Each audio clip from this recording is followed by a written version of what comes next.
একটা টিচারকে ট্রান্সফার করে দেওয়া হচ্ছে সেখানে ট্রান্সফার আমাদের শিক্ষার অর্থ দেওয়া হচ্ছে ট্রান্সফার করবে আপনি হ্যারাসমেন্ট করেছেন তো হ্যারাসমেন্ট করেছেন তো কেন করবেন আপনি হেড করবেন একদম হেড করলে তুলে নিতে হবে একদম খবরদার হেড করবেন কাকে হেড করবেন খবরদার টিচার আপনার টিচার টিচারদের উপরে জুলুম করবেন চলবে না হেড করবেন না আপনি আপনার হেডের উপরে নির্ভর করি না সঠিক শুনে রাখেন আপনার উপরে নির্ভর করি না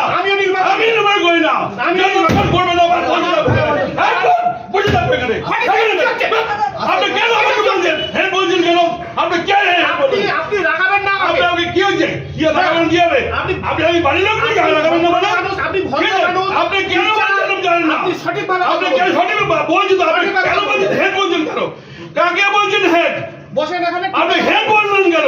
আগে উত্তর করুন আপনি সঠিকভাবে কথা আপনি বলুন আমাকে হেড বললেন কেন আপনি রেগে কথা বলছেন আমি হেড এত বড় না আপনি রেগে কথা বলছেন আমি রেগে কথা বলছি হেড বললেন কেন আমিও আপনি বলেন ঘাস খেয়ে চলি না আপনি ঘাস খান কিনা বিজুলি খান আমার দেখার দরকার নাই ঠিক মতো কথা বলুন আমি আপনার আপনি ঘাস খাচ্ছেন কিনা আমি জিজ্ঞাসা করেছি আপনি আপনি ঘাস খান কিনা জিজ্ঞাসা করেছি